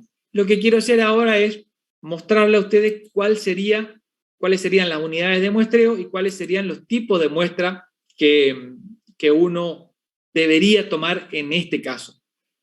La unidad de muestreo, en este caso, fíjense que hay una parte más plana, más alta, una parte con mucha pendiente y una parte otra vez más plana, pero ya en la parte más baja de esta pendiente tan pronunciada. Entonces acá podría eventualmente separar 3 unidades de muestreo homogéneas. En este caso, en este lote grande, también podría separar 3 unidades. Una parte en esta media loma alta, en esta media loma y en el bajo. Podría también separar 3 unidades de muestreo. Y en este caso, en la pastura, un lote de 60 hectáreas, también lo mismo. Podría separar la parte más alta, la parte media y la parte de la media loma y la parte del bajo, que ya es otro uso. Todas estas unidades las podría separar con la ayuda de las imágenes satelitales, con la ayuda de conocer la historia del lote, en estas unidades de muestreo relativamente homogéneas, ¿sí? Este es un modo de ejemplo. ¿Y cómo sería el tipo de muestreo? Como acá son lotes chicos, que más o menos tienen seguro menos de 5 hectáreas cada uno, bastaría con tomar muestras simples. Acá puedo tomar una muestra simple, acá una muestra simple y acá una muestra simple. Con eso bastaría y sería suficiente. Ahora, cuando son lotes muy grandes, recuerden que habíamos visto anteriormente, si son lotes muy grandes, de más de 5 hectáreas, ya no se recomienda tomar muestras simples, porque uno puede subestimar o sobreestimar algunas propiedades. Entonces, en esos casos, lo que se recomienda es tomar muestras compuestas. Y el diseño del muestreo puede ser bien distinto. Puede ser en zigzag o en diagonales, ¿sí? Ahora, recuerden que la cantidad, acá también voy a tomar una muestra, pero va a ser el resultado de varias submuestras, por eso van a ser muestras compuestas, ¿sí? Siempre y cuando tengan este tamaño. Si son muy grandes los lotes, puede ser que haya que tomarla por separado porque vamos a tener una heterogeneidad demasiado grande. Y bueno, nada más que un ejemplo, que el Google Earth Pro es una herramienta muy útil para ayudarnos a separar las unidades homogéneas y para ayudarnos a tomar decisiones acerca del muestreo que queremos realizar. Acá también en el caso de esta hectárea, como un lote chico de 5 hectáreas, bastaría con tomar una muestra simple. Ahora, cuando son lotes más grandes, tendríamos que tomar muestras compuestas, una muestra compuesta resultado de varias submuestras, que esas varias submuestras van a depender del tamaño que tenga el lote.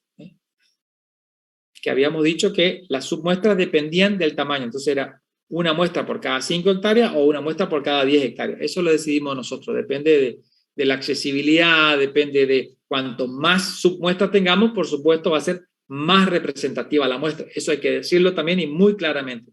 Cuanto más submuestras forme la muestra compuesta, más representativa, mejor representada va a estar la muestra.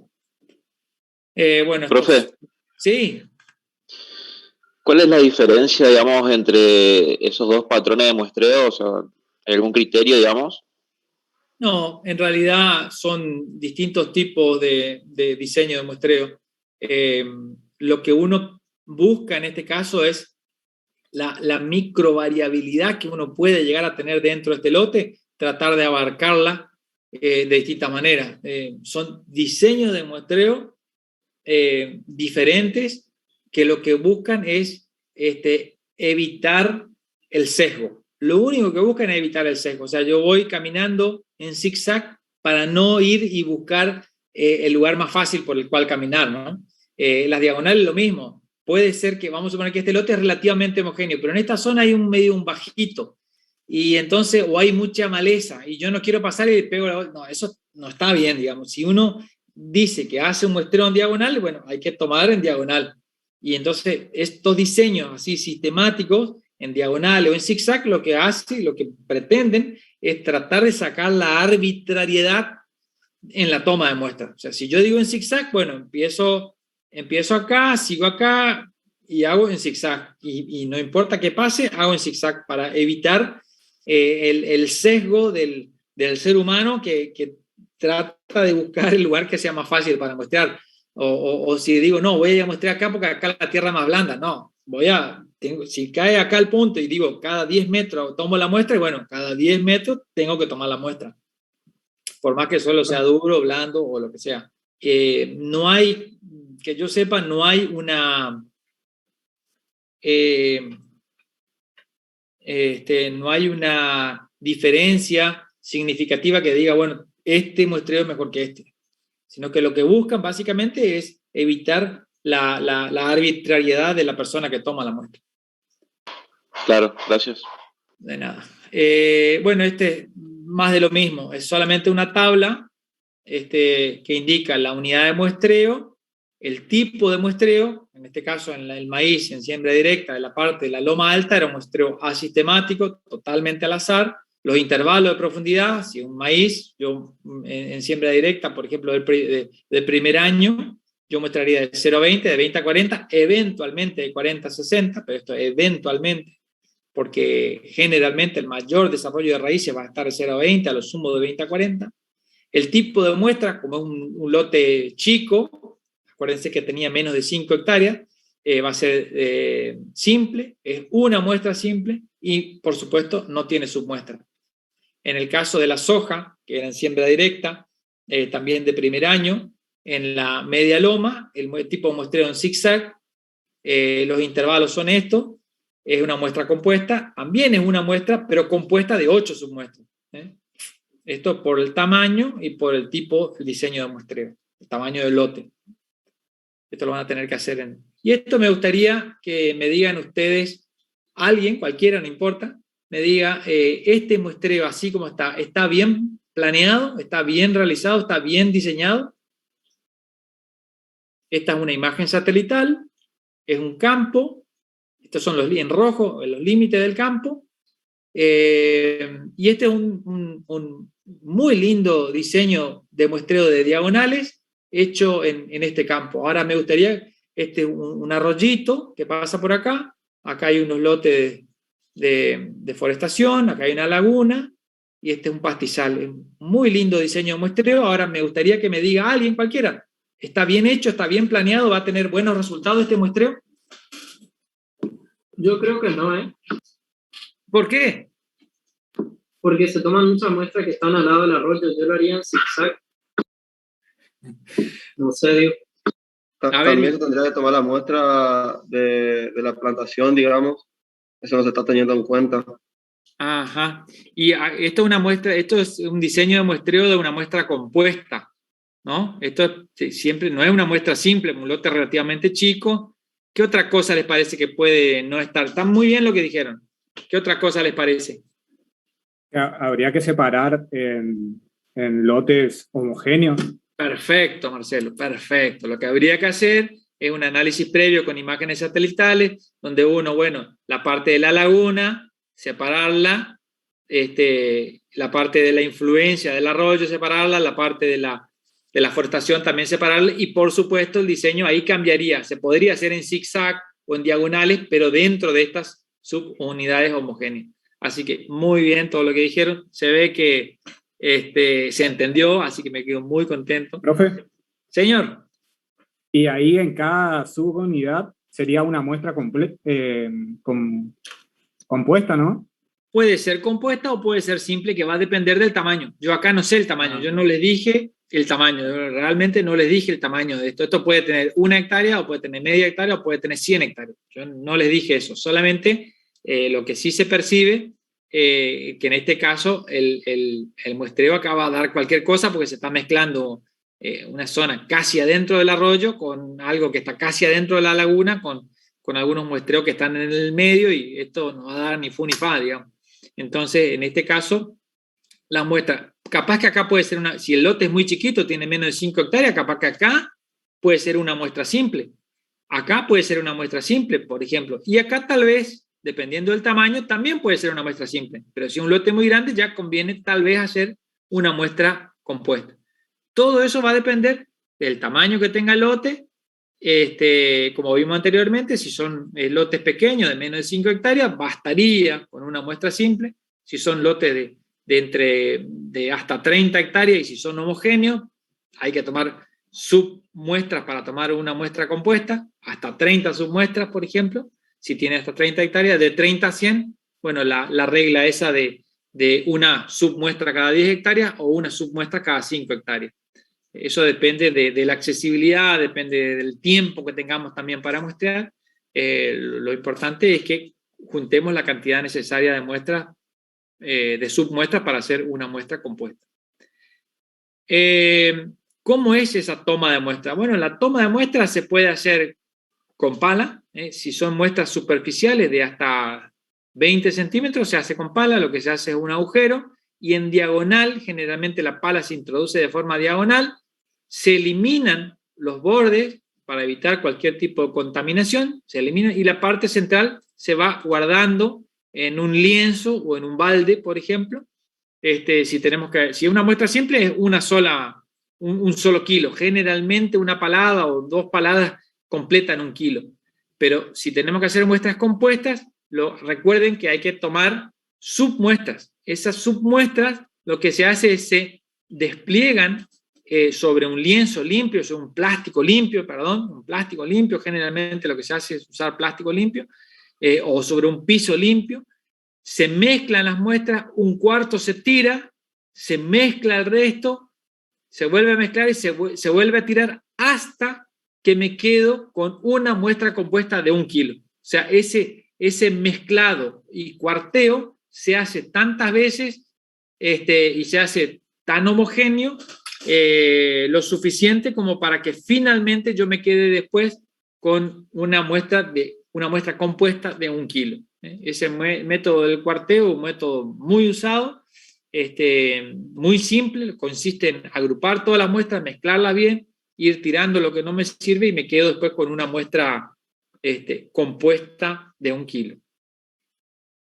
Las etiquetas para la muestra de fertilidad, de forma similar a las muestras que se hacen para los mapas de suelo, tienen que llevar la fecha, el nombre del establecimiento o el nombre del productor, la localidad, el departamento, la provincia, la superficie muestreada, el número de submuestra de esa muestra simple, de esa muestra compuesta, muestra compuesta, número de submuestra, la posición geográfica o la referencia, número de lote, por ejemplo, y otras características útiles. Si sabemos la serie de suelo, también, si sabemos el cultivo antecesor, si la parcela fue fertilizada o no, eso es muy importante porque a lo mejor en un suelo de acá de Corrientes llevamos una muestra de un lote fertilizado y no le avisamos al laboratorio, el laboratorio a lo mejor piensa que hay algo mal, hay algo que está haciendo mal, y en realidad, porque le da un valor muy alto de alguno de los elementos, y en realidad lo que pasa es que estuvo fertilizado el lote, así que eso siempre también conviene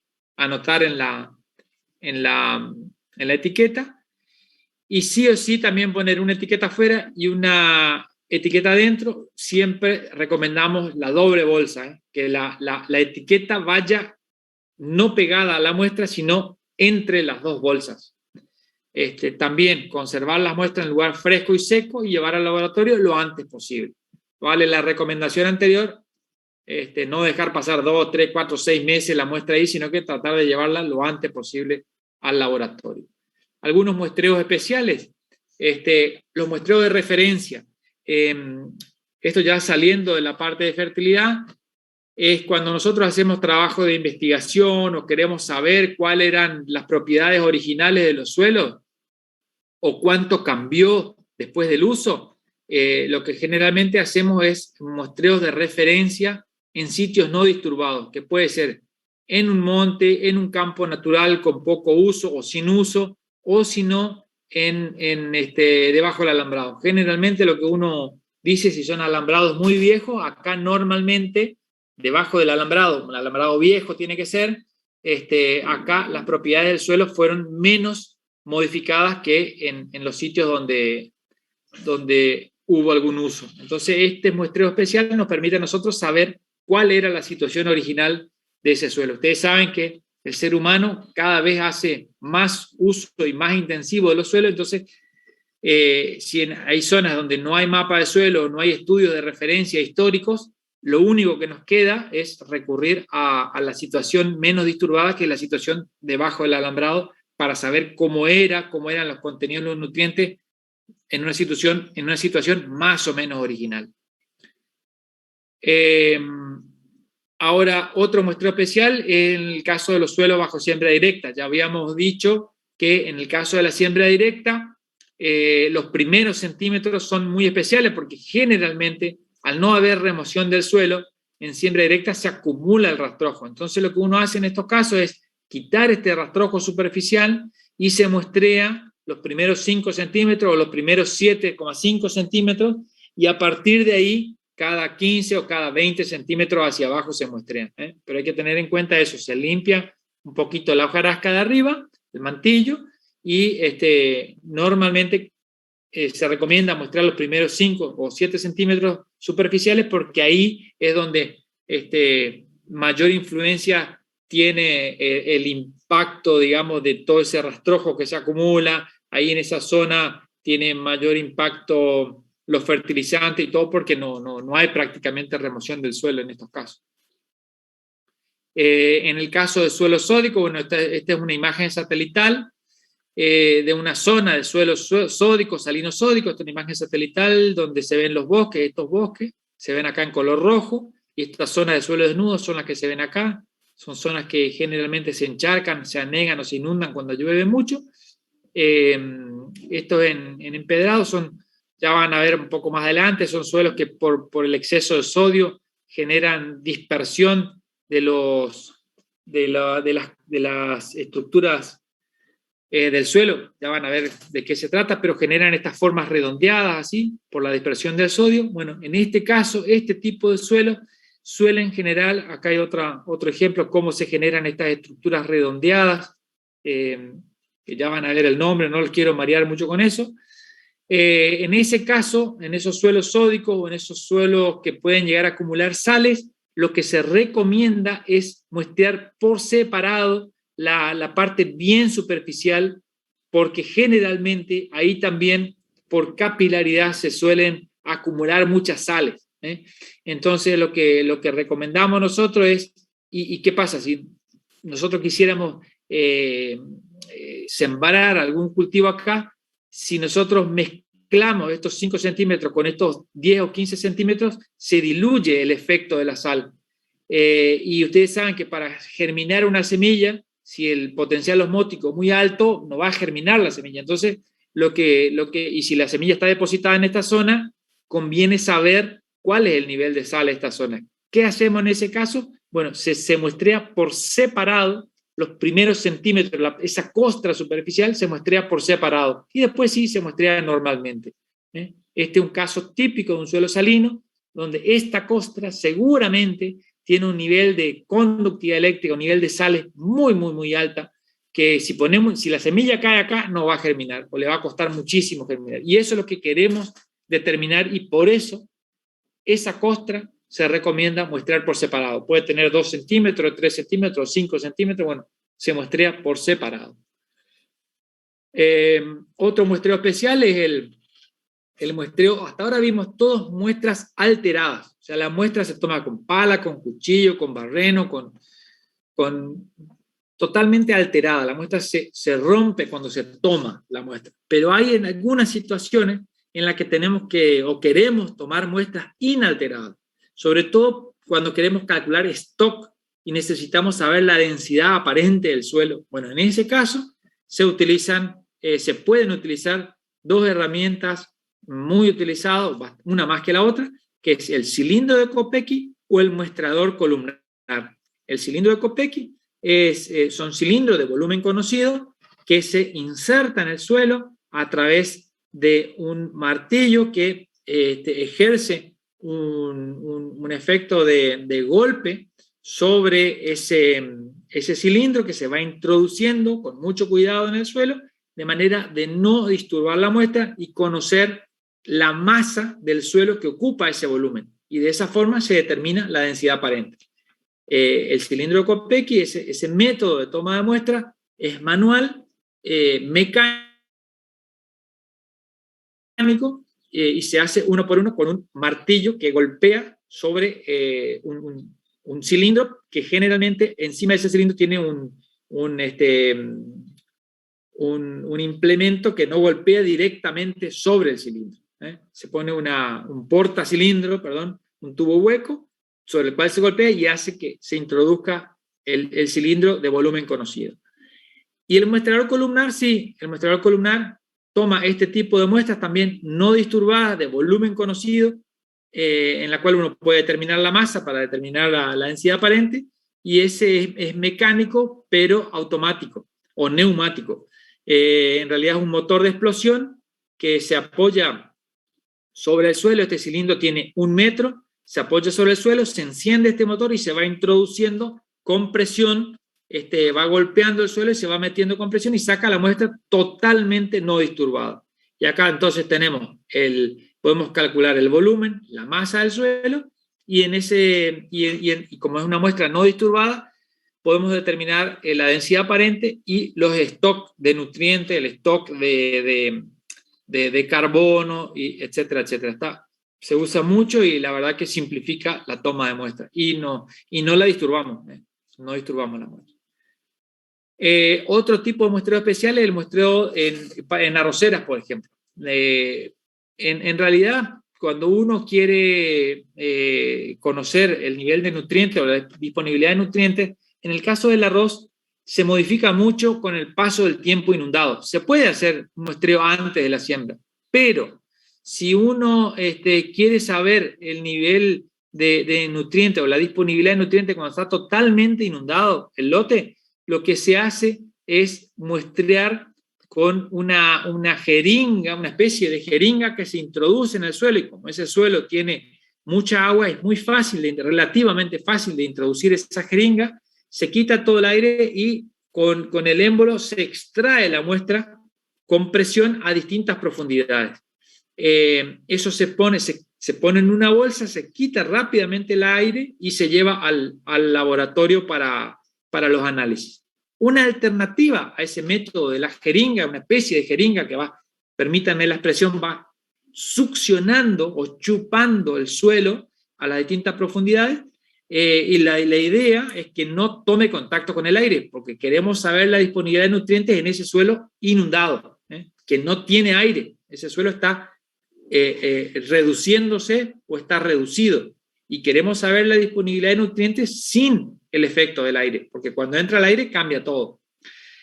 Otro método alternativo es un método, y este sobre todo para muestras superficiales, es un vasito como el que se usa para los análisis de orina de las personas. Este vasito lo que se hace es así tapado, se lo pone dentro del agua, se abre bajo el agua y se introduce en el suelo y se tapa estando el vasito incluso dentro del agua. Y esta muestra, así como está, se pueden tomar varias, y así como está, se lleva al laboratorio. Es una alternativa a tener que poner la muestra en la bolsa y simplifica un poco el muestreo en suelos inundados, en el caso de arroz, que en la provincia de Corrientes y en todo el litoral es muy común el cultivo de arroz. Así que, bueno, es un caso de muestreo especial, el del arroz, que se puede tomar como con una aguja, digamos, una aguja, pero que no tiene la punta, digamos, y el otro es este muestreo con el vasito, que sirve solamente para muestrear los primeros 5 centímetros del suelo. Otras situaciones especiales son los bosques nativos o los bosques cultivados. Bueno, en este caso, cuando son bosques nativos o cultivados, a lo mejor la cantidad de muestras debe ser más alto, porque como son ambientes nativos pueden tener mayor heterogeneidad y tal vez requiere mayor recorrida y tratar de identificar zonas homogéneas dentro de los bosques nativos. Y en el caso de bosques cultivados también hay que tener en cuenta no solamente, y todo depende de la cantidad de dinero que dispongamos, no solamente tenemos que considerar el suelo entre los árboles, sino también entre las filas, ¿no? Porque hay un distanciamiento entre árboles, pero también hay calles o entre filas de árboles, ¿no? Entonces eso hay que considerar a la hora y no hay receta para esto, depende del objetivo. Puede ser que en el muestreo tomemos entre filas y entre árboles, o puede ser que tomemos solamente entre filas. Bueno, eso va a depender de la situación en que estemos trabajando.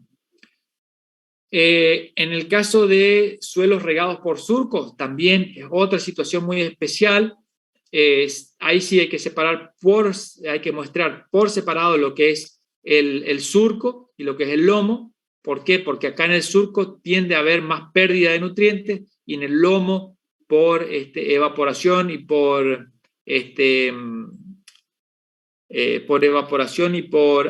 subida, por capilaridad, se tienden a acumular algunos nutrientes o algunas sales en la superficie del lomo. Entonces conviene mostrar por separado, o no mostrar el surco y sí mostrar el lomo. Bueno, eso depende también de la cantidad de recursos que tengamos para muestrear. Se suele muestrear también de 0 a 15 o 15 centímetros de profundidad, y sí conviene muestrar en la cabecera y en el final del surco, porque acá la pérdida y el lavado de nutrientes es mayor que en el final del surco. Y este es un sistema que cada vez se está utilizando más. Esta bolsa se llama Polypipe, y bueno, es una bolsa que se llena de agua y permite perforar y cada tanto ir regando por surco. El sistema está siendo usado mucho, a pesar de que el riego por surco es uno de los sistemas de riego más ineficientes que hay, ¿no? Bueno, un buen muestreo requiere responsabilidad. Requiere que no tomemos la muestra cerca de la influencia de camino, o cerca de, si no queremos tener en cuenta la situación original del suelo, hay que alejarse un poco del alambrado, porque en el alambrado puede haber algún tipo de disturbio, puede ser que también alejarnos de las aguadas, porque en las aguadas, si estamos mostrando un campo natural, puede ser que ahí hayan bosteado más los animales. La zona de descanso animales, hay que alejarse de ahí, hay que alejarse de las construcciones, de manchones. También, bueno, la toma de muestra requiere que hagamos un embolsado y un etiquetado consciente, y las muestras se tienen que mantener en un lugar fresco a la sombra y enviar rápidamente al laboratorio. Algunas imágenes nomás. Este es un caso de dónde conviene y dónde no conviene muestrear. Vamos a suponer que estamos trabajando con frutilla, no vale la pena muestrear acá porque esta es la zona donde uno pisa, donde uno camina, donde se puede derramar fertilizante. Bueno, si tomamos una muestra acá va a salir cualquier cosa. Lo ideal es tomar la muestra acá, donde está el desarrollo de los cultivos y no donde no está. Tampoco si hay una bosta, por ejemplo, alejémonos de la bosta, no muestrear ahí porque nos va a dar la influencia de la bosta. Entonces, lo ideal es tomar lejos de la bosta. Y en el caso, bueno, de lo que ya dijimos, en el caso de frutales, algunos recomiendan muestrear en la zona de influencia de la copa y otros recomiendan alejarse un poco de la zona de influencia de copa, básicamente porque acá todo el chorreado de las pulverizaciones que se hacen para insectos o para plagas caen en esta zona y, bueno, pueden producir alguna interferencia en el resultado de los análisis. Bueno, esta es otra zona, fíjense acá en la influencia de las bostas, por ahí, si nosotros tomamos una muestra acá muy cerca, nos va a dar valores muy altos que pueden, si es una muestra simple, no conviene tomar acá, sino tomar en un lugar representativo y que no esté influenciado por el bosteo de los animales. Este es un ejemplo de lo que no hay que hacer y por eso recomendamos la doble bolsa, si bien es más caro porque tenemos que invertir más en bolsa, pero realmente con lo que vale un análisis de suelo, hoy por hoy conviene tener, porque la muestra puede venir húmeda. Acuérdense que acá en Corrientes, nosotros sobre todo en el Chaco, podemos estar muestreando zonas muy húmedas o muy profundas. En profundidad, por ejemplo, puede haber humedad. Y eso, fíjense cómo, primero, que puede borrar lo que hemos anotado en la etiqueta, si es que no utilizamos lápiz, lo ideal es utilizar lápiz, y otro es que si dejamos pasar demasiado tiempo, esta etiqueta se puede romper, se puede degradar, y puede producir resultados erróneos. Entonces conviene doble bolsa. Es una inversión, es un poco más caro, pero es mucho más barato usar una doble bolsa y no puede pagar otra vez una muestra porque el análisis sale mal hecho. Algunas buenas prácticas de manejo de muestreo. Algunas buenas prácticas de muestreo es siempre tener las manos limpias cuando uno muestrea, no fumar, y si no tenemos otra persona que nos ayude o que haga el muestreo, es que use guantes al momento del muestreo, porque el fósforo y el potasio y todo el cigarrillo puede introducir algún tipo de contaminación en la muestra. Tampoco hay que comer durante el muestreo. Uno, porque podemos comer la comida sucia porque estamos muestreando, y otro, porque puede caer un pedazo de lo que estamos comiendo y contaminar toda la muestra. Y siempre usar herramientas limpias. Finalmente, me gustaría que dejarle este concepto. Una muestra puede pesar, por ejemplo, 500 gramos o 1 kilo. Si es 500 gramos, representa apenas el 0,00005% del peso promedio de una capa de 10 centímetros de una hectárea de suelo. Fíjense, no representa prácticamente nada. Entonces, ¿qué tenemos que tener en cuenta? Es no subestimar la importancia de esta pequeñita porción de suelo que nosotros tomamos para llevar al laboratorio para que se haga un diagnóstico. No subestimemos el valor que tiene esa pequeñita muestra, porque esa pequeñita muestra nos va a decir todo lo que vamos a hacer en una hectárea, en 10.000 metros cuadrados, por ejemplo. Entonces, tengamos muy en cuenta que hay un trabajo previo de selección de los sitios de muestreo, hay un trabajo durante el muestreo, un trabajo de que sea un sector homogéneo y representativo para un buen diagnóstico del suelo. Y después, bueno, viene todo el resto. Buen etiquetado, buen embolsado, evitar contaminación de muestras y llevarla rápidamente al laboratorio. Me quedo conforme, tranquilo y contento si después de esta clase a ustedes les queda claro la diferencia entre muestreo pedológico y muestreo cultural. Si les queda claro cuáles son los objetivos de cada uno de estos tipos de muestreo y los tipos de muestreo. Si a ustedes eso les quedó más o menos claro, con una repasada y con la lectura de la bibliografía, es más que suficiente. Así que realmente me quedo conforme si eso, después de esta clase, a ustedes les queda claro. Y bueno, con eso terminaría mi clase de hoy, quedando a disposición para las preguntas que sean necesarias. Espero haber utilizado el tiempo de manera adecuada. Profe, bueno, si no les quedó claro, tienen el práctico, ¿no? Seguimos el práctico para terminar de repasar todos estos conceptos que el ingeniero les dio recientemente. Claro, sí, ingeniero. Así es. Igualmente, profesor, muchas gracias. Fue muy